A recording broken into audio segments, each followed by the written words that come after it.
The idea of a slippery slope appears simple, but it hides a deep truth about how we think and behave. In logic, a slippery slope argument claims that one small action will unavoidably lead to a chain of increasingly serious consequences.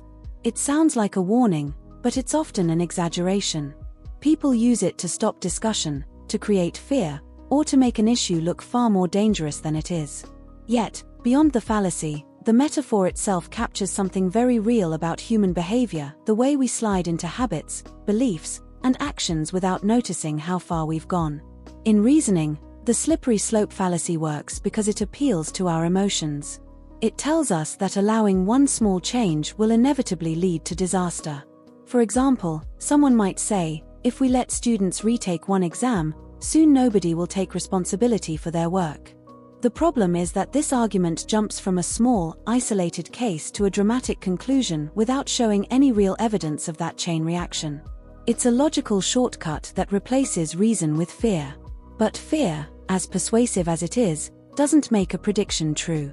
In life, however, the metaphorical slippery slope feels much more real.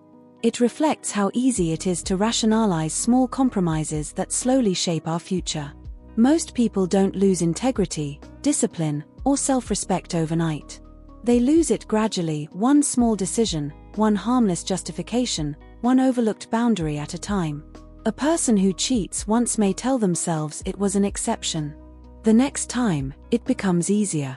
By the time they notice how far they've drifted, they're already sliding down the slope they thought they could control. This is why the idea resonates beyond logic and argumentation. It reveals something about our psychology, our tendency to underestimate the power of small choices. Every pattern begins with something minor, almost invisible. A small indulgence can turn into a habit. A single harsh comment can grow into a pattern of resentment. One lie told to protect someone's feelings can become a comfort zone for dishonesty. When we stop paying attention, we start slipping. But it's important to separate the logical fallacy from the real-world truth. In argument, the slippery slope is a mistake because it assumes inevitability where there is only possibility. In life, the slope is not destiny, it's a risk. It doesn't mean that one step will automatically cause the next, only that it can if we aren't aware. That awareness is what gives us control. Consider how we treat habits.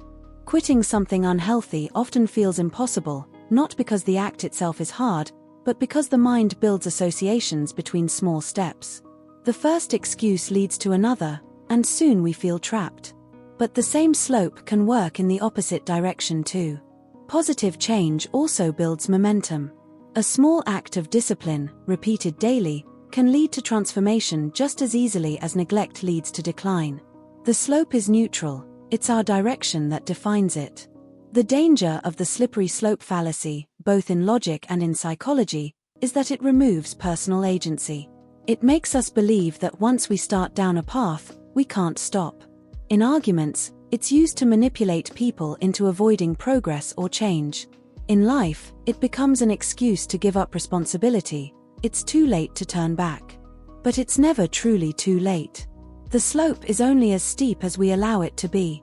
What makes the metaphor so powerful is that it captures the nature of human momentum. We are creatures of habit. Once we start moving, we tend to continue in the same direction unless something interrupts us. That's why awareness is essential. Not fear, not guilt, awareness. The ability to pause and recognize where we are before we go too far. The fallacy fails when we remember that every step is still a choice. It also has a social side. Many political and moral arguments rely on the slippery slope because it's effective at simplifying complex issues. It paints the world as black and white. If we allow one exception, chaos will follow. But life rarely works that way.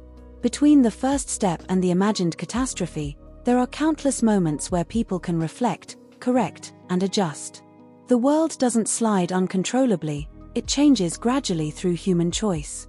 So, the next time someone uses a slippery slope argument, or when you catch yourself thinking in those terms, pause. Ask for evidence. Ask whether the steps between point A and point Z are truly inevitable, or just assumed. Fear often fills the space where reasoning should be.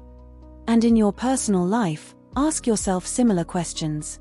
When did a small habit become something that controls you? When did just this once turn into always? The slope is not the enemy, unawareness is. The difference between falling and walking steadily is simply knowing where your feet are. The slippery slope reminds us of two truths: that small steps matter, and that no outcome is truly predetermined. We can choose to stop, change direction, or climb back up. What starts with one decision can always end with another. So, instead of fearing the slope, understand it. Respect the momentum that small choices carry. And remember, it's not the first step that defines the fall, it's whether we keep walking without noticing where we're going.